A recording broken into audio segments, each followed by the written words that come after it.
नमस्कृत्य नरं चैव नरोत्तमं देवीं सरस्वतीं व्यासं ततो जयमुदीरयेत्। ओम नमो भगवते वासुदेवाय, ओम नमः पितामहाय, ओम नमः प्रजापतिभ्यः, ओम नमः कृष्णद्वैपायनाय, ओम नमः सर्वविघ्नविनायकेभ्यः।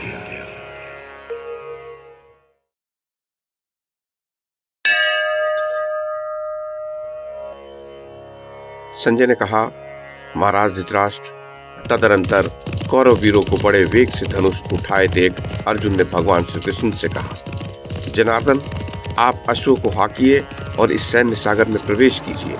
आज मैं तीखे बाणों से शत्रुओं का अंत कर डालूंगा। इस संग्राम के आरंभ हुए आज 18 दिन हो गए। कौरवों के पास समुद्र जैसी अपार सेना थी, सो हम लोगों के पास आकर अब गाय के खुर की सी हो गई है।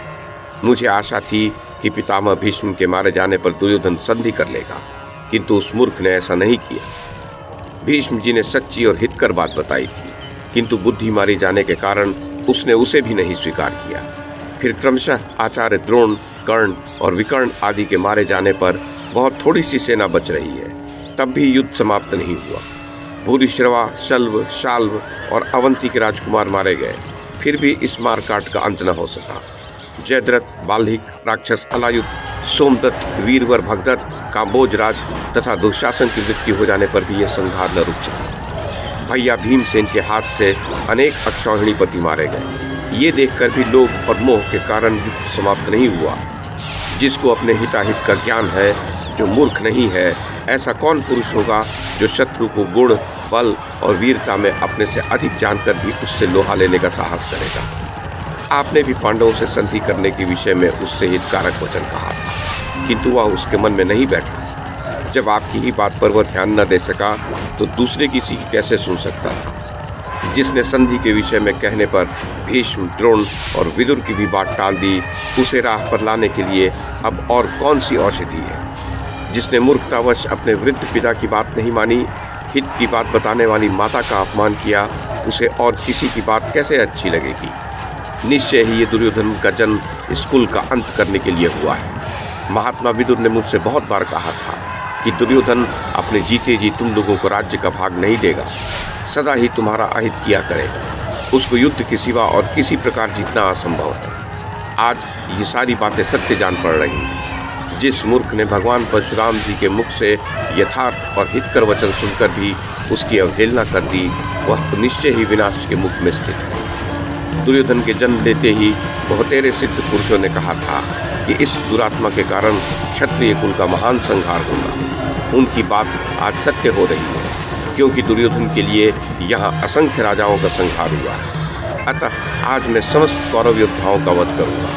आप मुझे दुर्योधन की सेना में ले चलिए, जिससे उसको और उसकी सेना को मैं अपने तीखे बाणों का लक्ष्य बना सकूँ। नरेश्वर, अश्वों की बागडोर हाथ में लिए भगवान कृष्ण से जब अर्जुन ने उपयुक्त बात कही तो उन्होंने अश्व बढ़ा दिए और निर्भय होकर शत्रुओं की सेना में प्रवेश किया। उस समय अर्जुन के श्वेत अश्व चारों ओर दिखाई पड़ते हैं। तदनंतर जैसे मेघ जल की धारा बरसाता है, उसी प्रकार अर्जुन बाणों की बौछार करने लगे। उनके छोड़े हुए बाण योद्धाओं के कवच फाड़कर वज्र के समान चोट करते हुए धरती पर गिर जाते थे। उनके द्वारा कितने ही मनुष्यों, अश्वों और गजों को प्राणों से हाथ धोना पड़ा। अर्जुन के बाणों पर उनका नाम अंकित था। उनके चलाए हुए वैसे बाणों से मानो सारा जगत आच्छादित हो गया। जैसे धधकती हुई अग्नि घास की ढेर को जला डालती है, उसी प्रकार अर्जुन भी शत्रु सैनिकों को भस्म करने लगे। वे मनुष्य, अश्व और गजों पर दोबारा बाण नहीं छोड़ते थे। उनके एक ही बाण से सब काल के गाल में चले जाते थे। अनेक प्रकार के सहायकों की वर्षा करके उन्होंने अकेले ही आपके पुत्र की सेना का संहार कर डाला। राजन, यद्यपि कौरव योद्धा रण में पीठ नहीं दिखाने वाले शूरवीर थे और पूरी शक्ति लगाकर लड़ रहे थे, तब भी अर्जुन ने अपने गांडीव से उनके विजय के संकल्प को व्यक्त कर दिया। धनंजय के बाण वज्र के समान असह्य और अत्यंत तेजस्वी थे। उनकी मार पड़ने से आपकी सेना साहस खो बैठी और दुर्योधन के देखते देखते रणभूमि से भाग चली। उस समय कोई पिता को पुकार रहा था, कोई सहायकों को। कुछ लोग अपने भाई बंधु और संबंधियों को जहाँ के तहाँ छोड़कर भाग जा रहे थे।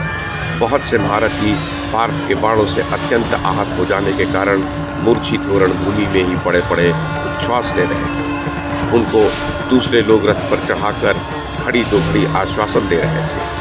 कुछ लोग उन आहतों को वैसे ही छोड़कर आपके पुत्र की आज्ञा का पालन करते हुए युद्ध के लिए चले जा रहे थे। बहुतेरे योद्धा स्वयं जल पीकर अश्वों की भी थकावट दूर करते उसके पश्चात कवच पहनकर लड़ने जा रहे थे। कुछ लोग अपने भाइयों, पुत्रों अथवा पिताओं को धीरज दे उन्हें छावनी में ही छोड़कर युद्ध के लिए निकल पड़ रहे थे। कोई कोई अपने रथ को रण सामग्री से सजाकर पांडव सेना में प्रवेश कर रहा। राजन, इस प्रकार कौरव पक्ष के योद्धाओं ने पांडव सेना पर चढ़ाई करके धृष्टद्युम्न के साथ युद्ध छेड़ दिया। उधर से धृष्टद्युम्न, शिखंडी और शतानिक ये लोग आपकी रथ सेना का सामना करने लगे। उस समय धृष्टद्युम्न को बड़ा क्रोध आया। वह अपनी विशाल सेना के साथ आपके सैनिकों का संहार करने को तैयार हो गया। ये देख आपके पुत्र ने उसके ऊपर नाना प्रकार के बाणों की छड़ी लगा दी। तब धृष्टद्युम्न ने भी नाराज, अर्धनाराज और वत्सदंत आदि शीघ्रगामी बाणों से दुर्योधन की भुजाओं और छाती पर प्रहार किया। धृष्टद्युम्न आपके पुत्र के प्रहार से बहुत पहले आहत हो चुका था, इसलिए उसने दुर्योधन को बीनकर उसके चारों अश्वों को मृत्यु के घाट उतार दिया। फिर एक भल्ल मारकर उसके सारथी का मस्तक धड़ से अलग कर दिया। तब दुर्योधन दूसरे अश्व की पीठ पर चढ़कर शकुनी के पास भाग गया। नृपश्रेष्ठ, इस प्रकार जब रथ सेना का संहार हो गया, उस समय हमारे पक्ष के 3 सहस्त्र गजारोहियों ने आकर 5 पांडवों को चारों ओर से घेर लिया।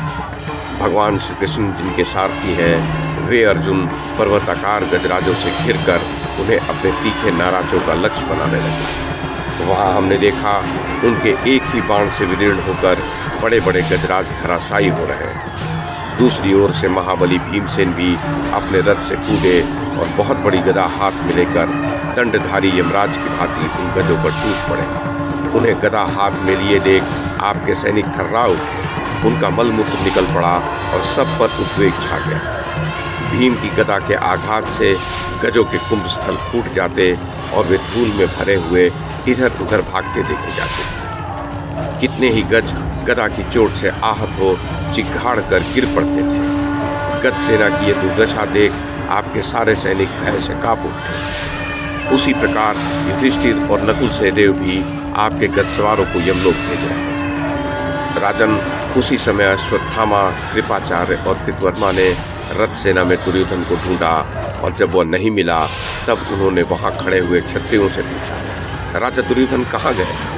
उत्तर मिला, सारथी के मारे जाने पर वे पांचाल राज की दुर्धर्ष सेना का सामना करना छोड़ शकुनी के पास चले गए। प्रभो, तब वे तीनों वीर पांचाल राज की उस दुर्धर्ष सेना का व्यूह तोड़कर शकुनी के पास जा पहुंचे। उनके चले जाने पर पांडव पक्ष के योद्धा आपके सैनिकों का संहार करते हुए उन पर चढ़ बैठे। उन्हें आक्रमण करते देख हमारे पक्ष के बहुत से योद्धा जीवन से निराश हो गए। उनका चेहरा फीका पड़ गया। उनके अस्त्र शस्त्र कम हो गए थे और वे चारों ओर से घिर भी गए थे। उनकी यह दशा देख मैं अन्य 4 महारथियों को साथ लेकर प्राणों की चिंता न करके पांचालों की सेना से युद्ध करने लगा, किंतु अर्जुन के बाणों से पीड़ित हो जाने के कारण वहां से हम 5 को भागना पड़ा।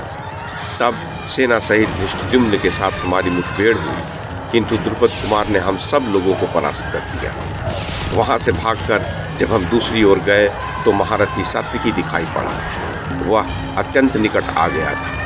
मुझे देखते ही उसने 400 रथियों के साथ धावा कर दिया। मैं धृष्टद्युम्न के चंगुल से किसी प्रकार निकला तो सात्विकी की सेना में जा फंसा। थोड़ी देर तक वहाँ बड़ा भयंकर संग्राम हुआ।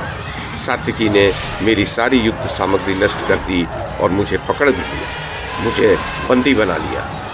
इतने में ही महाराज धृतराष्ट्र, भीमसेन की गदा और अर्जुन के नाराजों से वहां सारी गज सेना का संहार हो गया।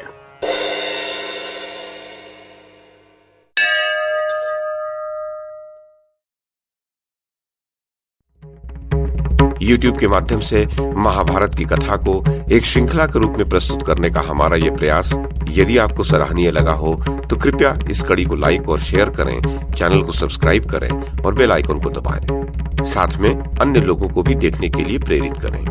धन्यवाद और नमस्कार। है।